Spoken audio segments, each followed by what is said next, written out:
Hi, I'm Jeff Miller. I'm one of the co-directors of Grand Rounds with Christine Denny and Kate Elkington. We're very pleased that you're able to join us this morning.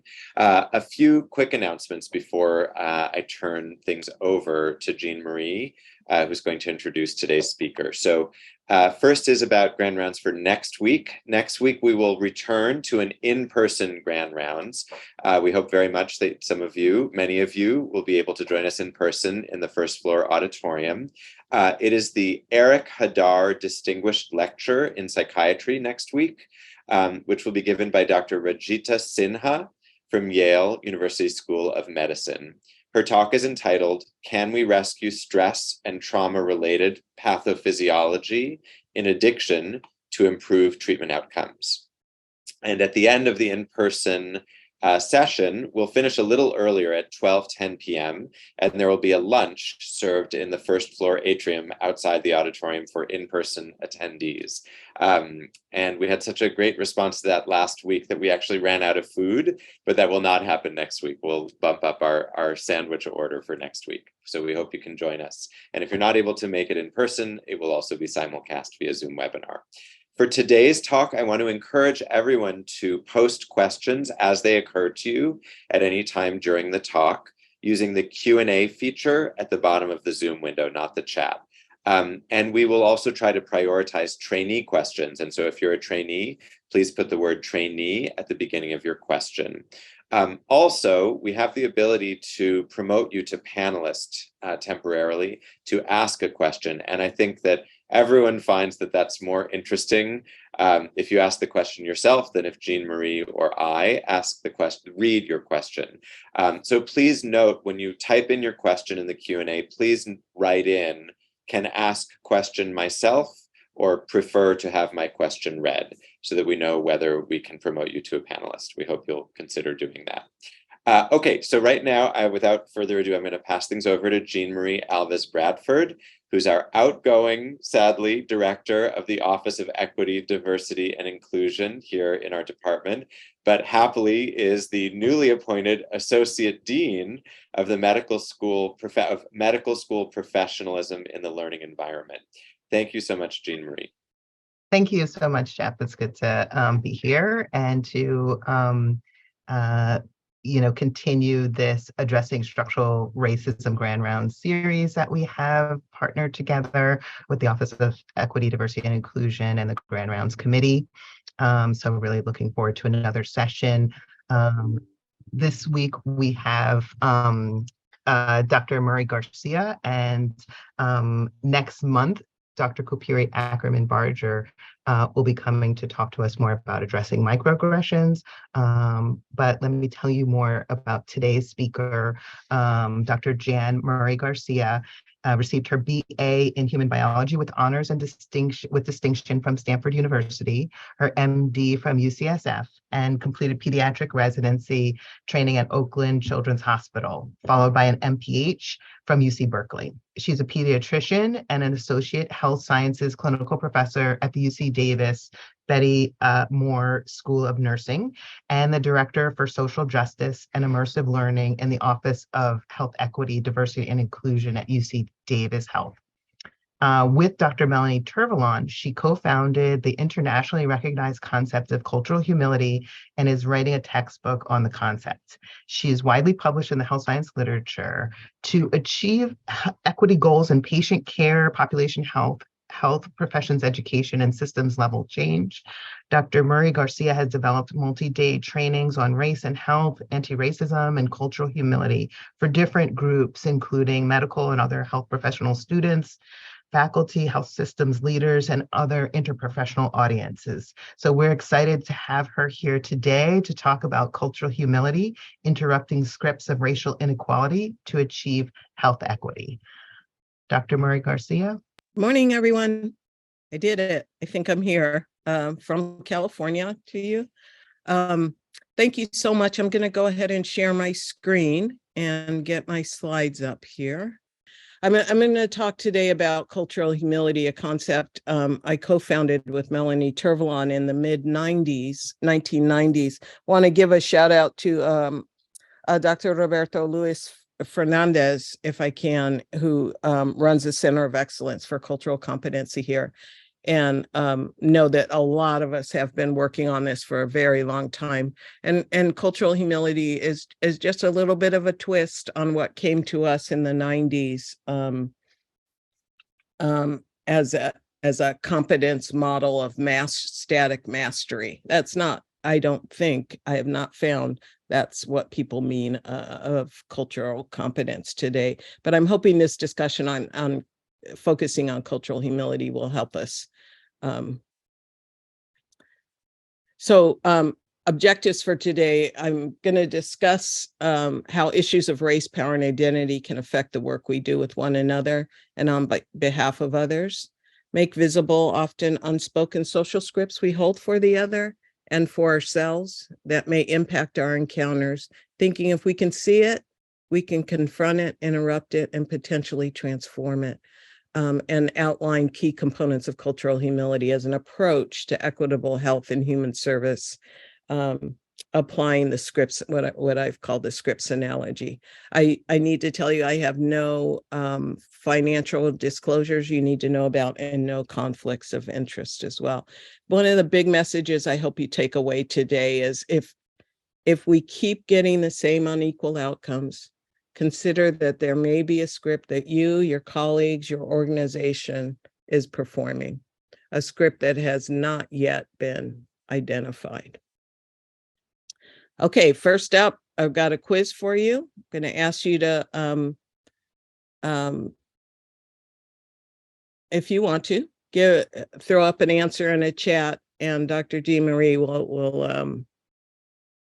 will help me. Heaven forbid I should try and get back to where I can see the chat and and read these. So she'll help me with what you put out there, but just a little, no nervousness or anything like that. I just need you to name the following community, and I'll read that. Members of this minority community, I want you to guess, were brought to this country as slaves. Many remain at the bottom of the social and economic ladder today. They do the dirty work when they have work.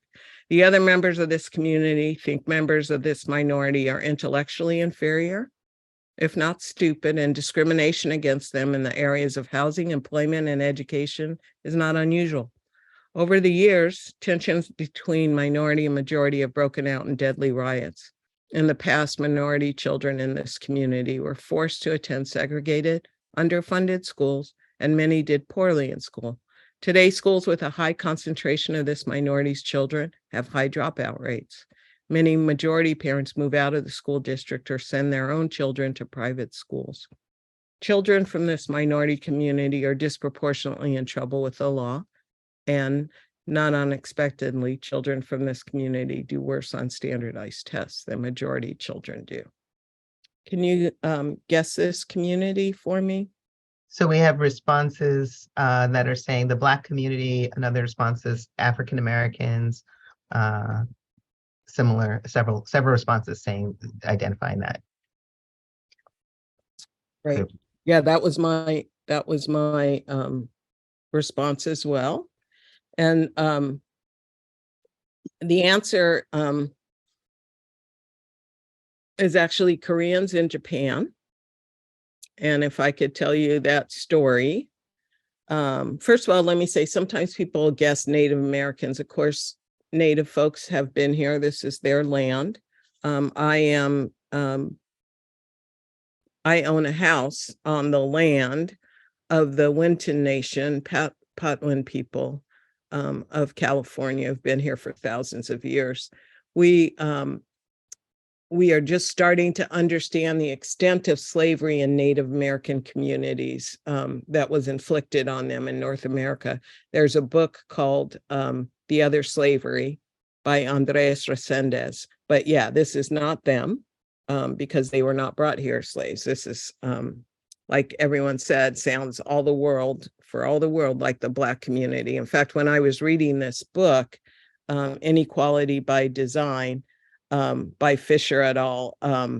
I had to stop because I thought, wow, what a simplistic book. This is not going to be useful for me.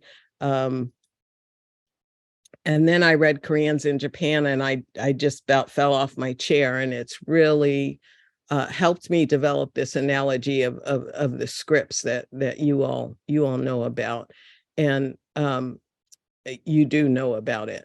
But let me tell you about the story of Koreans in Japan. At the turn of the 20th century, Korea was a colony of Japan, and much like is the norm in our United States, the border was porous to let a cheap labor source of folks come and go, much like our southern border.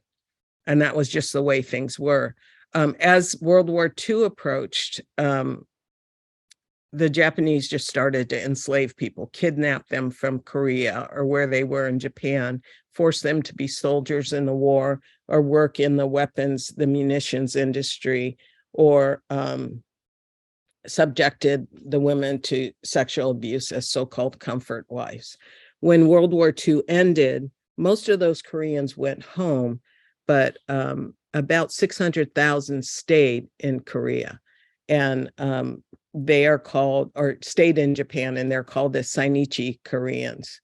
And this is a story of today, much like it's a story of today's African Americans. And it was really intriguing for me to think, they sound just like African Americans, an ocean away, a continent away. And it's not a story of race, it's a story of ethnicity, right? And yet it just sounds like this kind of intergenerational reproduction of inequality, where you can't necessarily find perpetrators. Sounds a lot like the United States. And I want to say, as someone who has public health training, it really helped me think about not what's wrong with people at the bottom of the wellness of the United States, but what's wrong with the system that reproduces the minority. Do y'all feel me? The inequality. So I like to say, before 2016, how come we can't find a racist in the United States, but we keep producing these racialized outcomes? Let me put it to our profession, because it's easy to dismiss what's going on in our nation. How come we can't find racist physicians, nurses, social workers, researchers, and yet we keep producing these racialized outcomes? And one of the things I came to is it's like almost like a script that we're performing generation after generation, and maybe we don't see it. So let me ask you, where do you see a script? I should have, yeah, go ahead, put that in the chat if you want. Please don't tell me the sociologic imagination of I'm just asking you, where in our common life do we use scripts? Actually, Jann Murray, don't answer. I want to be very clear here, because I realize who I'm talking to, and we could be on this for a while. So I'm just going to say television, movies, and the theater. Those are the answers that I'm looking for. Now, if I walked in and I said, "Here's your script for Boopy Doop play," or Boopy Doop television show, what kind of information would you have? That let's put that. So what's coming up so far is that we use scripts everywhere. Another script is called color blindness. People are entering, have been answered. Yeah, no, I see. That's why. Okay, I gotta cut it off. Let's just be our common life. So if I came in and gave you a script for a movie, what would you know? What kind of information would you have? So how to behave, one answer Right. is coming, how to behave, what to say, how to dress, character. All of them. Great. What our relationships were, what the backstories were, where people lived, where people, who people loved. That would all be scripted, right? if you're seeing the parallels. For me, the most important part of a script, and what we're going to talk about today, is that the outcome is always the same. So I don't get on a plane and come your way to see, say, a revival of Hamilton with Lin-Manuel Miranda, rent my $500 a night hotel room, expecting to see Hamilton, and end up going to the theater and Tyler Perry walks out on stage. And the script I see is, I can do bad all by myself. That would be highly irritating, would it not? Because that's not what I'm expecting. And even if I saw Hamilton as many times as I've seen Hamilton, there's no changing that outcome, right? It's like, you can't say, duck, and hope that the outcome is going to change. So this has been a very useful way to think about health disparities or health inequities for me, is that the outcome is always the same. Why do we keep getting the same racially unequal outcome and outcomes? And yet we can't find folks within the health professions, this helping professions, with ill intent. And so I'm going to ask you, if you keep getting the same unequal outcome, think that there's a script that you might be performing at the level of self, at the level of interpersonal interactions, departmentally, institutionally, and certainly professionally and societally. This is very, I told you, this is not something that's new to you. It's basically cognitive behavioral therapy and transactional psychology, right? So we hire a high-priced or low-priced therapist to help us because we keep getting the same outcomes, relationally, employment, career-wise. And we need someone to help us identify why that's happening, the script that we're performing, that we keep getting the same outcomes. Again, you all know this from cognitive behavioral therapy, but this is not an uncommon phenomenon in our daily lives. This is Sheryl Sandberg from Facebook fame. She wrote this book, Lean In. There's another one that's great too. It's a newer one called The Competence Code.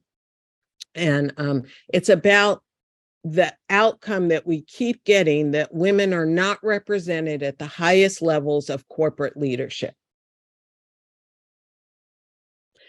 And unless you're going to say we can't find qualified women, we can't find women who want to be at that level of leadership, they're not applying. You have to explain why we keep getting about 7% of corporate leadership is women, is made up of women. And just like we might say for other underrepresented groups, we have scripts about why our faculty stay so undiverse over time. But Sheryl Sandberg is a great example for me because she talks about gender and corporate leadership. And she talks to women about how some of the scripts we perform, some of our own behavior undermines our success.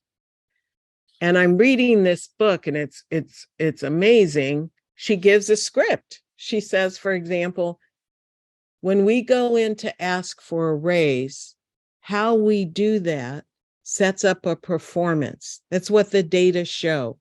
If a guy comes in and asks for a raise and says, I did this and I did that, they're seen as self-starters, lots of initiative, ambitious, rising star. If a woman comes in, the data show people are taken aback, and we have a different script we attribute to them, not a team player, aggressive, maybe a bitch. She says, here's how you're going to get your raise. And she actually gives you the script. She says, as silly as it sounds, pronouns matter. Whenever possible, women should substitute we for I. A woman's request will be better received if she asserts, "We had a great year," as opposed to "I had a great year." I don't know if folks are getting this analogy. She didn't call it a script, but it's fascinating to read the script she gives us. We see scripts everywhere, as you all know. The Myers-Briggs personality types, about $3 billion is spent every year in our business world, in our academic centers for that. And that you're identifying not just your own script of self, but how that script might set up a performance with somebody of a different personality type, right? And how you can anticipate the outcome of conflict ahead of time. And identifying those scripts of self becomes a way to change the outcome with other folks.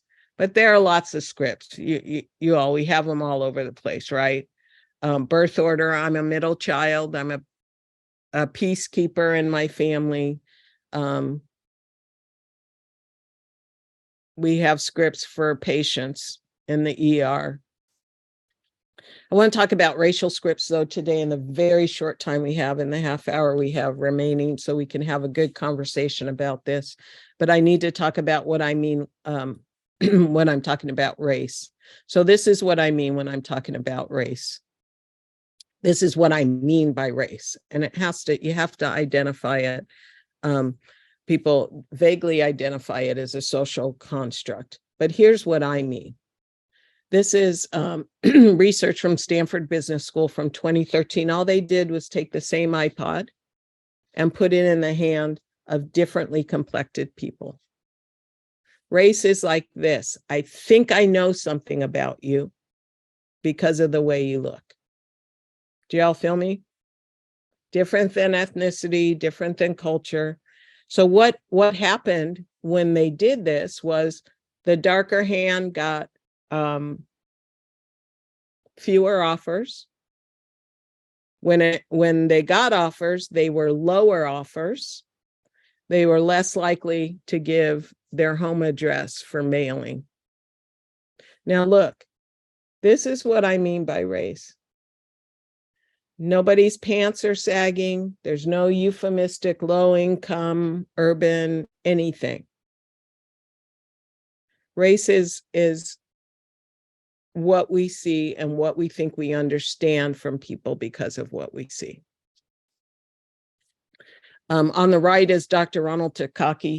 He's gone now, but just a really influential thinker. This book, A Different Mirror, A History of Multicultural America, has been really important for me, really formative. I got to see him in a book signing in 1994. He is the founder, one of the founders of ethnic studies across the country, taught Lou Alcindor at UCLA, Kareem Abdul-Jabbar, one of the first ethnic studies courses in the country. He talks about, when we were still using the term multicultural, he talked about going to a multicultural education conference in Virginia in around that time, in the preface of his book, and he was in a taxi cab. And he struck up a conversation with the taxi cab driver, and then got that familiar feeling in the pit of his stomach when the taxi cab driver said, "How long have you been in the United States?" So Dr. Takaki gave a stock answer, because the question was not uncommon for him, that his ancestors had been in the United States over 100 years. He's from Hawaii. He's actually a surfer dude.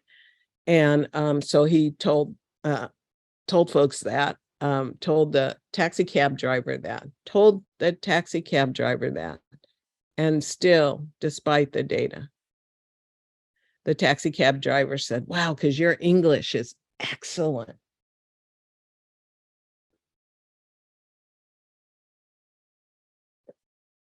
We think we know something about someone if we know their race. This is why Michael Omi, who's a sociologist at UC Berkeley, he wrote Racial Formation in the United States, another classic, says it's so unsettling for us when we see mixed race people. We have to admit, we have to know, what are you? Now, Dr. Takaki, when you look at him, without knowing his last name, he's Japanese American, but just looking at him, his ethnicity could be Korean, Vietnamese, Chinese. That's different than race. Race is how you look. And race is what we measure in health disparities literature. Given these things, I just want to say race is not something our chromosomes do to us. Race is something we do to each other. Even in an era of the human genome and the power of it, and all of these allele frequencies that mean all of this people are this. It's driving me crazy, y'all. Race is still something we do to each other, not what our chromosomes do to us. You'll notice this is from a UC Berkeley geneticist. You notice for those of you who are from Berkeley or this area, I have spelled this wrong for over a decade. Just because I'm from Stanford. So I got to say that it's November, go Stanford, beat Cal. Sorry, let's move on. Race is about superficial characteristics that we subconsciously believe tell us something about the essence or potential of a person. Everybody got that? Quick question for you. When do we learn these racial scripts? When do we learn that a product in the hand of a dark complected person, regardless of ethnicity, is something we should be suspicious of? When do we learn to interrogate the Americanness of somebody because of their eye shape or their hair texture? Can you put that in the chat? Things are coming up as we learn it in school as kids. Scripts are transgenerational, education, childhood. Yeah, I should ask a more specific question, but we know from the doll experiments, and you all know Kenneth and Mamie Clark, hopefully there in New York City. Can I get a shout out, anybody? Kenneth and Mamie Clark, they did the doll experiments in the 40s that where kids said, yeah, that kid right there, that light complected doll would make a better friend, is the more intelligent kid, is the smarter kid, is the kid the teacher's going to like. You can measure almost the same extent of racial biases. There were like very early implicit association tests, right? And Thurgood Marshall used these to argue Brown versus the Board of Education. But from those tests, we know that kids aren't racist before preschool, but you can detect a value system that they've internalized before they get to preschool. Do y'all hear me? You can't say you're not part of this. Beverly Daniel Tatum, who wrote Why Are All the Black Kids Sitting Together in the Cafeteria, says, racism is like smog in the air. You can't tell me you have not breathed it in. In fact, I would go forward to say you're kind of a frightening person if you tell me you have not been impacted by racism, if you tell me you're colorblind. That's just not a deep knowledge of self. I want to play this video. It's about 90 seconds long. And I won't set it up any more than that about how early we learn scripts. We brought together 3 groups of kids at this day camp and showed them pictures of 2 men, one Arab, the other Asian. Who do you like better, this man or this man? The Chinese guy. Over and over, they said they liked the Asian man more than the Arab. He looks meaner and he looks nicer. Because he looks nicer? Yeah, he does look nicer. And he's But both men are smiling. And what did the kids think about the personalities of the men? Let me ask, you don't know this person, but what do you think he's like? I think he's weird. Why is he weird? He just doesn't look like a very nice person. No. He looks like a scary dude. He's on the phone. What's he talking about? Maybe a robbery?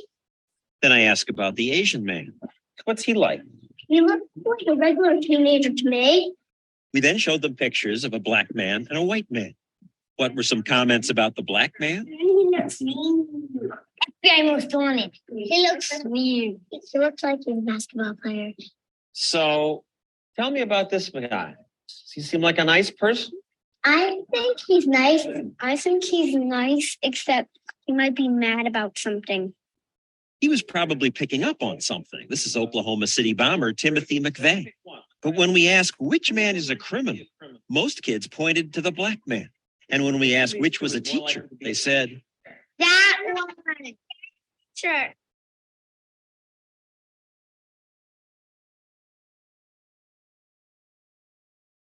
So that's disturbing every time I see it.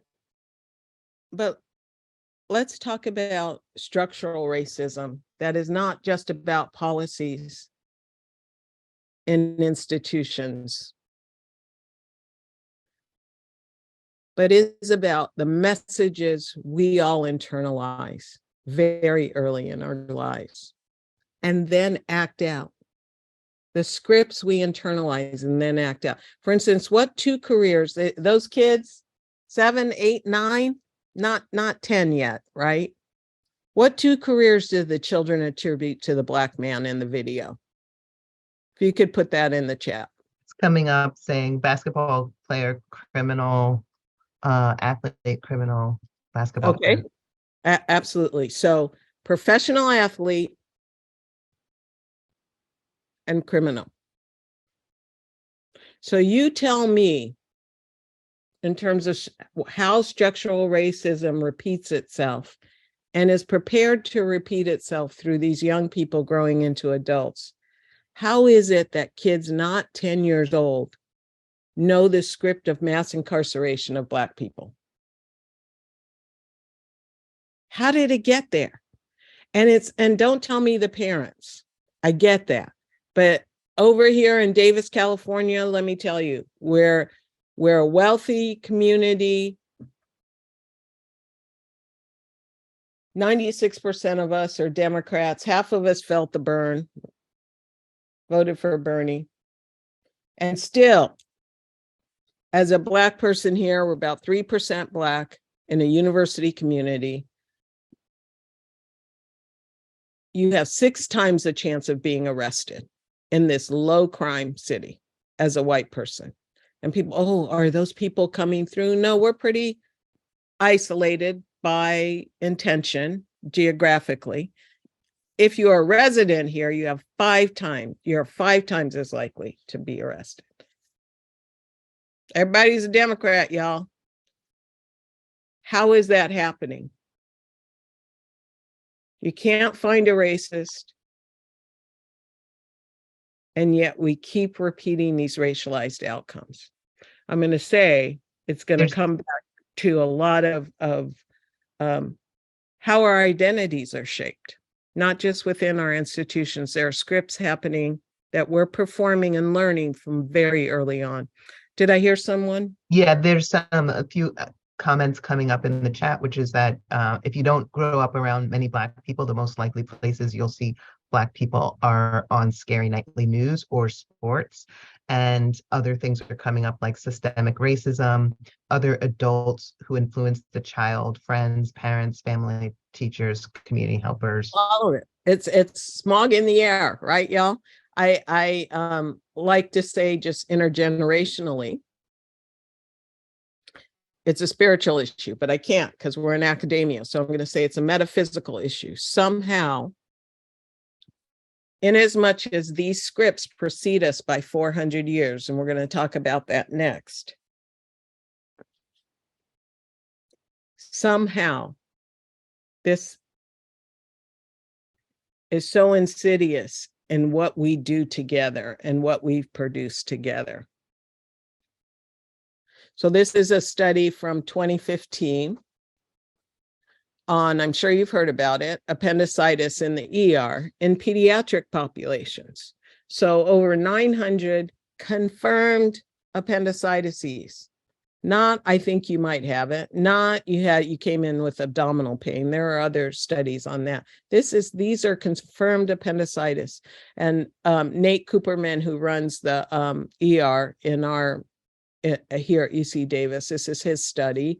And he, what they did is they just looked at what happened in the ER. And what they found was that kids 0 to 21, Black-white dynamic, which is also a script, why we can't include other groups in our research.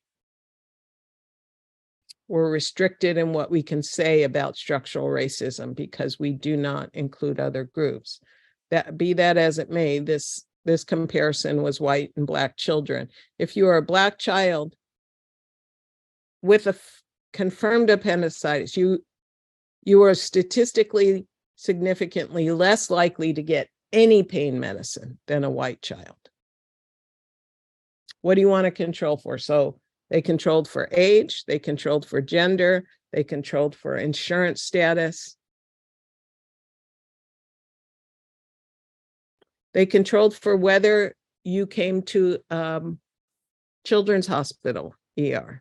They controlled for whether you came to a hospital that wasn't a children's hospital, but had a pediatric section in it. What else do you want to know? They actually controlled for pain level. So no one was guessing how much pain the kids were in. The kids were telling you. So for those kids who said they had severe pain, 8 to 10, all things being equal, age, insurance status, gender, those kids with severe pain, Black kids were less likely, Black babies were less likely to get narcotic medication than white children. Now, I'm assuming this is all IV. If you're getting pain medicine for appendicitis in the ER, no one's handing your parents tablets that could be sold on. So tell me, let's practice. What are those scripts that people are using? Maybe not intentionally, mostly not intentionally, mostly not consciously. What are some of those scripts?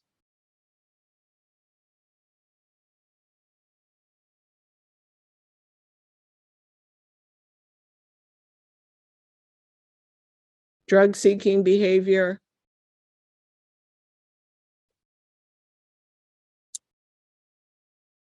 There's some responses coming up saying that not listening to Black people have higher pain tolerance. Maybe there's just an empathy gap, not that you intellectually feel someone doesn't deserve the pain medication, but you literally can't feel their pain as much. I think that's awesome. That's a true statement. That's a true, well-researched statement.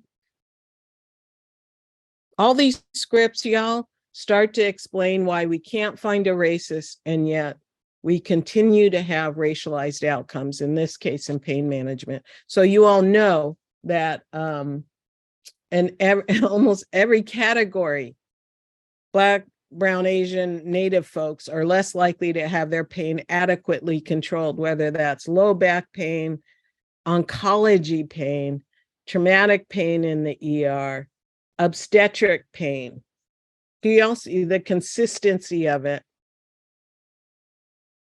How is it we keep getting racialized outcomes in the helping professions? With pediatricians, we're like the nicest people, right? When you go on your clerkships, the pediatricians are the nicest people. And this is where it's really important to distinguish between intent and outcome.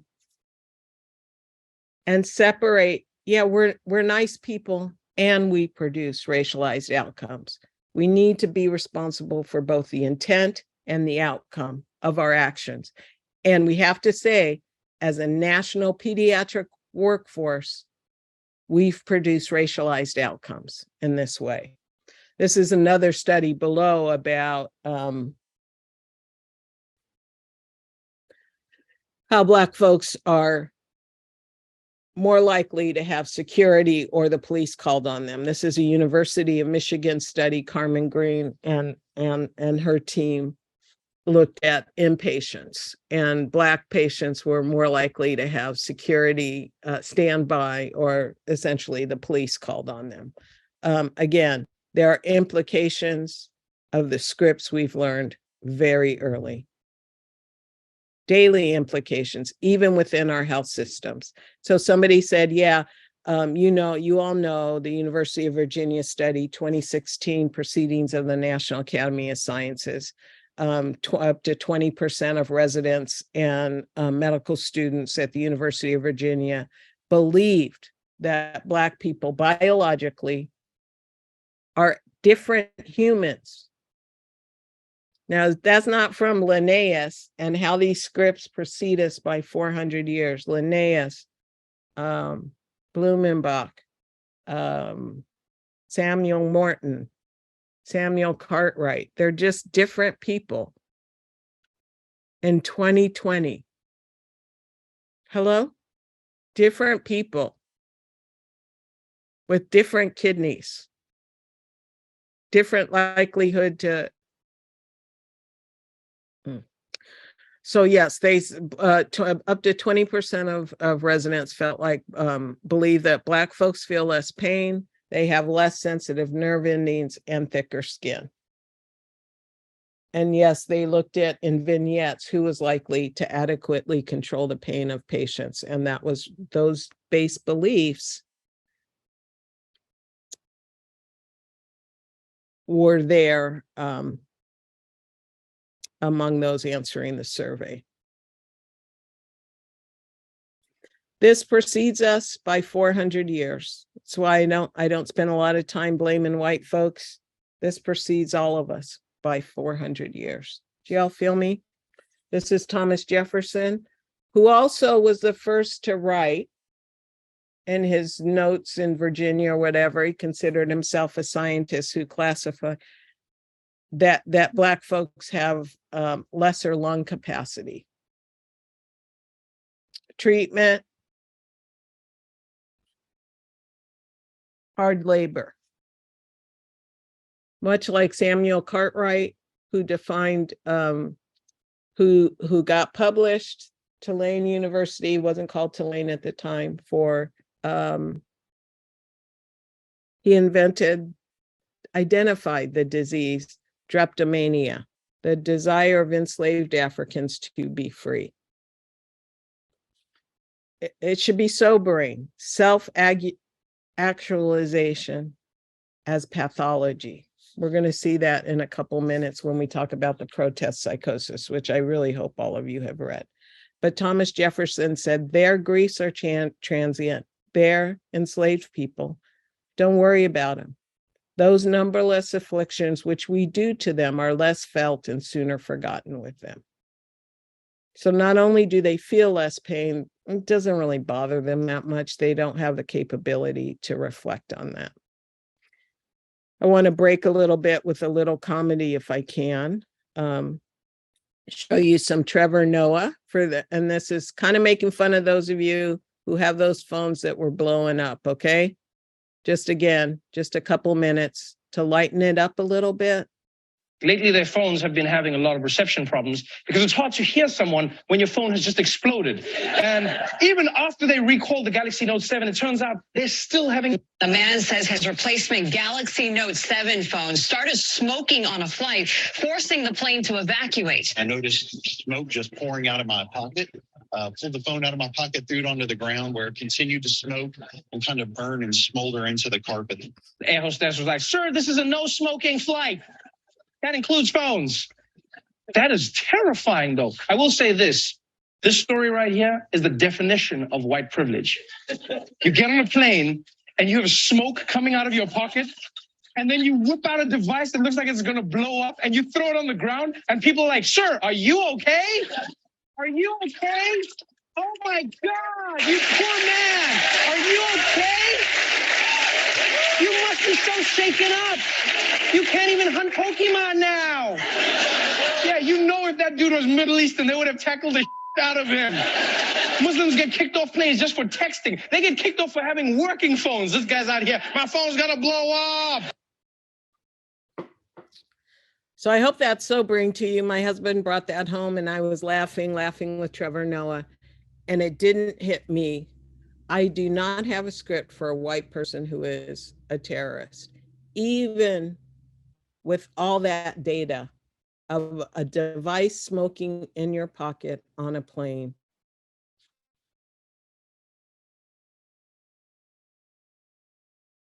Do you get a sense of how deeply embedded these scripts are? And so my directive to you isn't just to learn about your populations, what they do, what they eat, how they interact. But my directive is an inward facing. We are to be American is to be deeply scripted for racial inequality. In our interactions with patients, in our research activities, in our teaching interaction with students. Let's move forward to some other scripts. The script of Native American presumed criminality and invisibility. It actually turns out that in the 2000s, Native Americans were more likely to be killed by the police than white folks.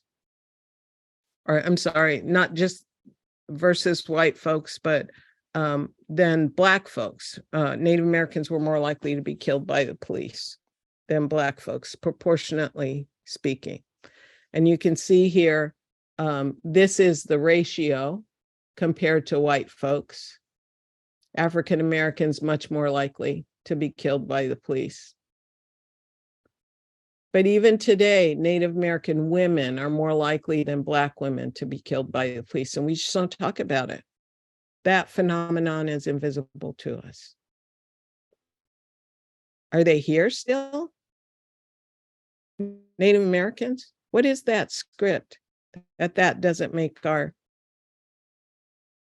Remember when we had in the depths of the COVID pandemic, those in Navajo Nation out in Arizona, Utah, Colorado, that 4 states region, New Mexico, COVID was just flying through the reservations, right? Or through Navajo Reservation. Navajo Reservation is the size of West Virginia. And I know a lot of us were like, we got to write a grant. We got to write a grant and teach them how to wash their hands, right?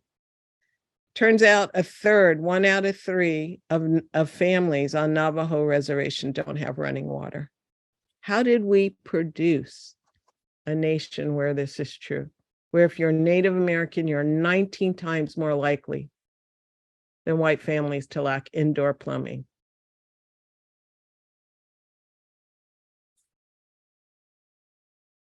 My daughter, who's a straight up social justice gangster, my children are half Mexican American. We took them to Hoover Dam out in Nevada. Sometime later, she was thinking, she goes, Mom, how come when white folks build something like the Hoover Dam, it was like the greatest architectural feat of the 20th century? She says they get awards, and she says these are the pyramids in Mexico.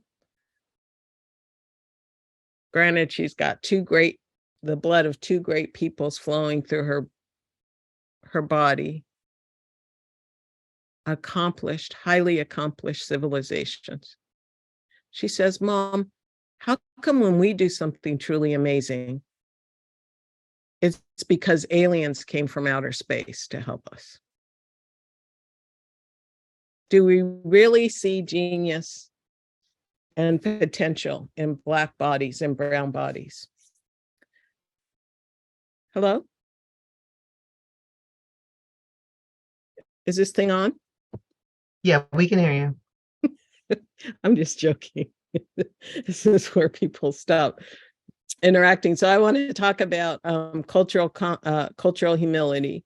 And in the 90s, it came to us as physicians as cultural competence but not in the way that Terry Cross, who is a Native brother, who most people credit with founding this, the idea of cultural competence. If you read his original monogram, and he did this in a team, he's a Native brother from Oregon.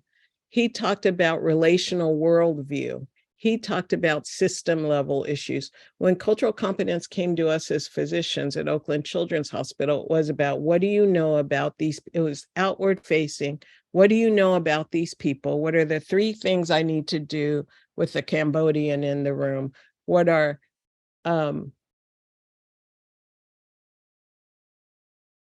wasn't about power. It wasn't about self-reflection.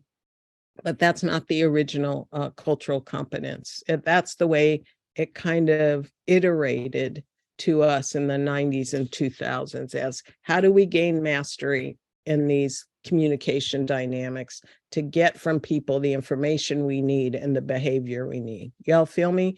So when we were doing cultural humility at Oakland Children's Hospital, it became clear very quickly that we needed to have another facet of this effort to deliver equitable care. We came up with 4 dimensions: nurturing a lifelong commitment to self-evaluation and self-critique. There's got to be ongoing self-reflection, ongoing. So it can't be what it was.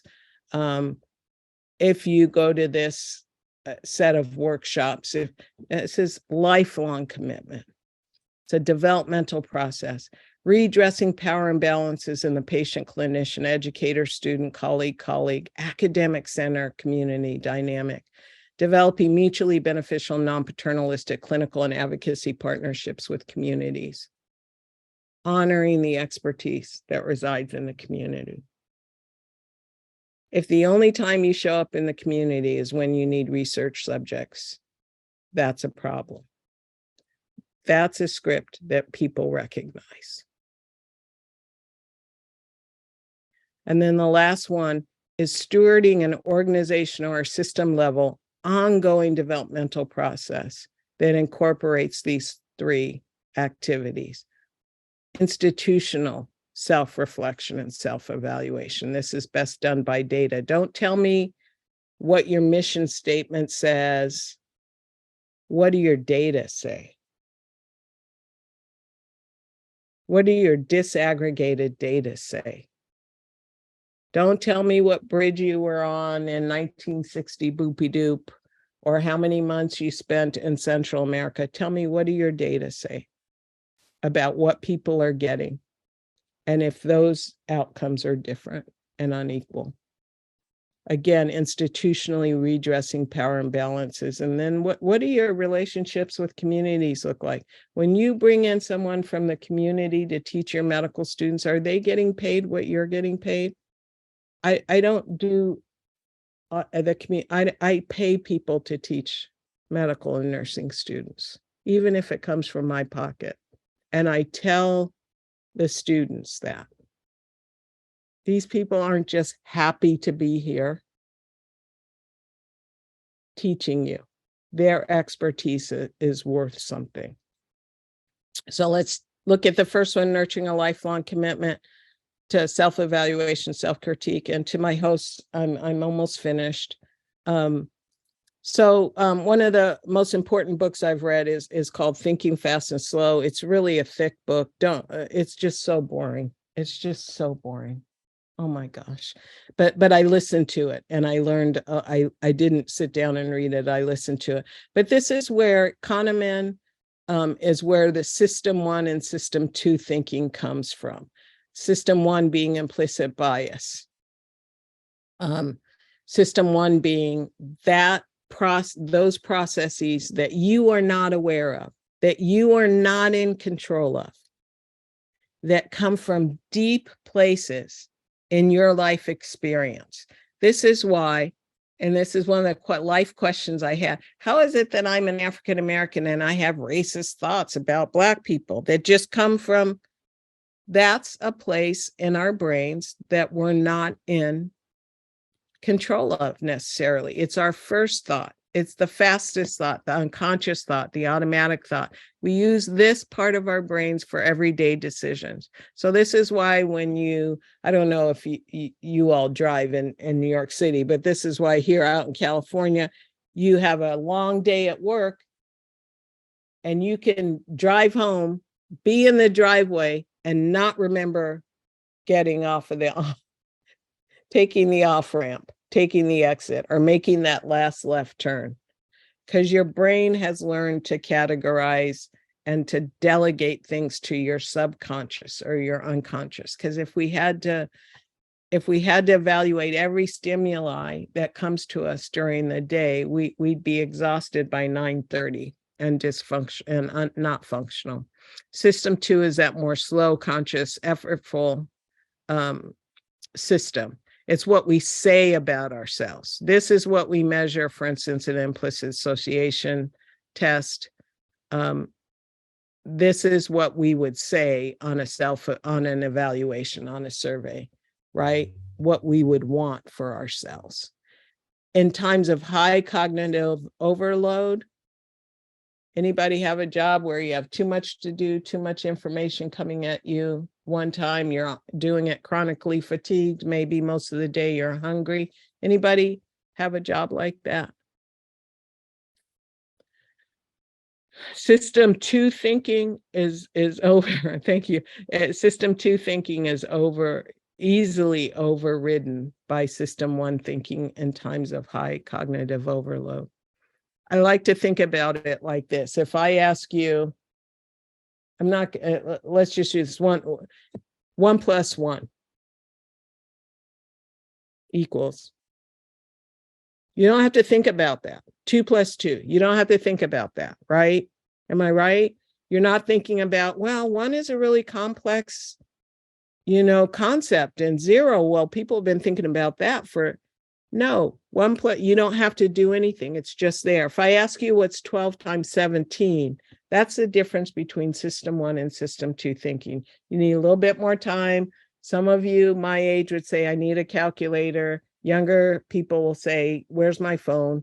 You might want someone to help you with this kind of problem solving. Does that make sense? That's the difference. And here's why it's important. This is there's so much in Kahneman's work that is so helpful.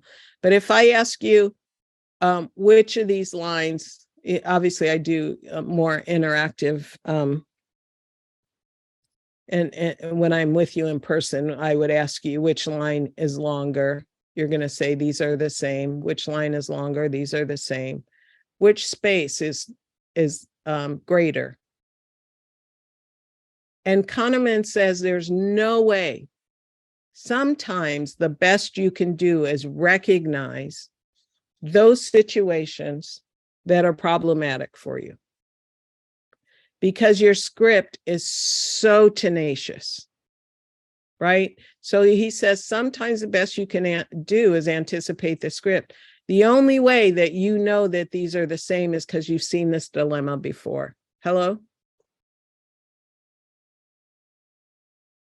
It's not because your brain is telling you that they're the same, because your brain is not telling you they're the same. This is longer. I'm going to tell you this is longer than this. Sometimes in cultural conflict, if you're honest with yourself about peoples and scenarios that are difficult for you in terms of racial inequality, in terms of homophobia, gender identity, sometimes what you need is the honesty to say, this is an area that's hard for me. Or if somebody points out something to you, a facet of something that you got wrong, not because you're an evil person, but you have to take responsibility, not just for your intent, but your outcome. You can say, yep, that's about right. I've been working on that. Got to have some kind of ego strength to do that. Next one is redressing power imbalances.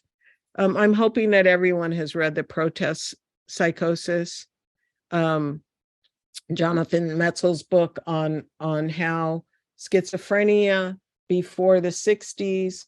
This is the only health disparity I know that has a date. The only racial disparity and health that I know that has a date.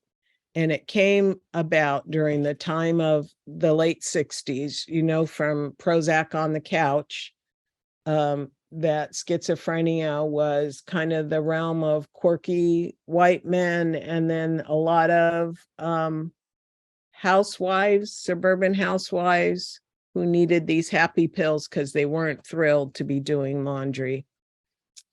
Jonathan Metzl looked back when he was doing that research for Prozac on the couch, and he saw something interesting in the late 60s that popped up. All of a sudden, he started seeing these Black men being institutionalized, and his research was in Iona, Michigan. And it turns out that these decorated, Walter Bromberg was a psychiatrist, Frank Simon was a psychologist, these decorated clinicians who probably got tenure based on this, defined a new type of schizophrenia, a new type of psychosis called protest psychosis. I kid you not, DSM-2. And what they described was Black men who developed hostile and aggressive feelings and delusional anti-whiteness after listening to the words of Malcolm X, joining the Black Muslims, or aligning with groups that preached militant resistance to white society. Do y'all hear me again? Self-actualization as pathology. We have the power to define reality. Wade Nobles, who's a psychologist, Africana Studies Emeritus Professor at San Francisco State University, defines power as the ability to define reality and to have others respond to that definition as if it were their own. The ability to define reality and to have others respond to that definition as if it were their own, because they don't have any choice. Bromberg and Simon, if you get the original 1968 article in Archives of General Psychiatry, talked about how the civil rights movement ruined some Black folks, caused them stress that then resulted in psychosis. Do y'all feel me? According to the authors, the men required psychiatric treatment because their symptoms threatened not only their own sanity, we're doing this for the patients, but the social order of white America. This is what I want to concentrate on. They argued that Black men who espoused Islamic names, so Kareem Abdul-Jabbar, Muhammad Ali, Assata Shakur, adopted Islamic names that were changed in such a way as to deny the English nature of the Anglo origin. In fact, we're demonstrating a delusional anti-whiteness that manifests as paranoid projections of the Negroes to the Caucasian. Do y'all grasp the power we have in medicine to define reality for other people? I'm doing a little bit of mourning as I'm writing this book, because I am realizing whether it's GFR and kidney function, whether you get to try to deliver vaginally after a C-section, these algorithms have race corrections as if we are different bodies still. Do y'all feel me? Many of us are just finding out that the machine that measures PFTs, pulmonary function tests, has a race correction that was perfected by Samuel Cartwright in the 1850s. He is the man who coined the term drapetomania. The desire to be free, the pathological desire to be free. Treatment, severe beatings. Prophylaxis, severe beatings. Developing mutually beneficial, non-paternalistic clinical and advocacy partnerships with communities. So hopefully, again, somewhere along the line, you've read The Spirit Catches You and You Fall Down. Ann Fadiman would say it's a great book that she wrote back in the 80s and 90s. Mong culture, which is now Hmong American culture as far as we're concerned, has not stayed the same, but it's a fabulous book. If you look at chapter 10, I never heard this before. I've heard growing up in California about people, Southeast Asian folks coming and getting welfare and living on our dime. I've heard that script of other people doing that. All these laborers that we've needed at the founding of our country, at the turn of the 20th century, and now these people who are invading us that we absolutely need for our workforce. I did not know that the story of the Hmong in this book, when they're here, the Hmong were mountain people who lived in many different countries, including Laos, which is this green country. Here's South Vietnam, here's North Vietnam. And the North Vietnamese were using what's called Ho Chi Minh Trail as surprise attacks. This was the first war that the CIA was involved in. We were not supposed to be in this war. But we asked the Hmong who were living their lives to fight on our behalfs. We promised them, did you know this? We promised them land to farm. We promised them that they would be celebrated as war heroes here, and that they would have soldiers' burials in our national cemeteries. None of that happened.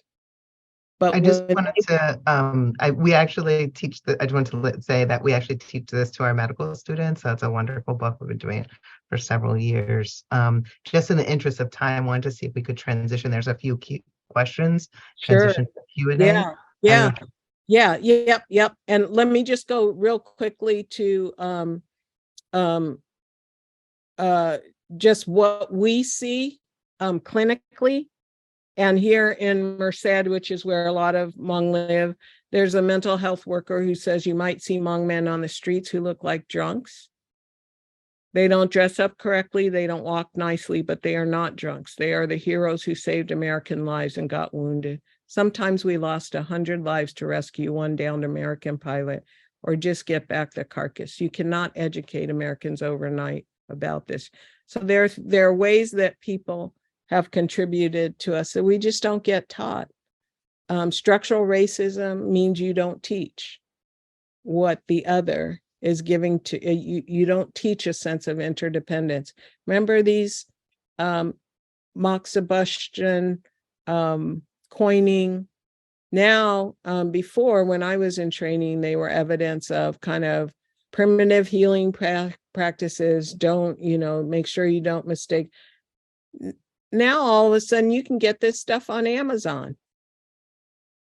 Community expertise that once was tolerated or even criminalized, now commodified is helpful for the world's population. Just to wrap up, there are different levels that scripts of inequality operate under. And no, this is overwhelming. 3 things here. You don't have to work on all levels at once. Choose a point of leverage.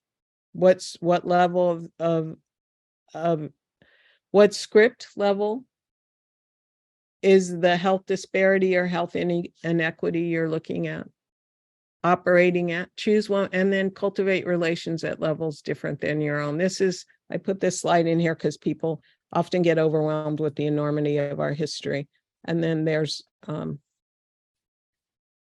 additional references. So I'll stop there. I wish I had more time with y'all.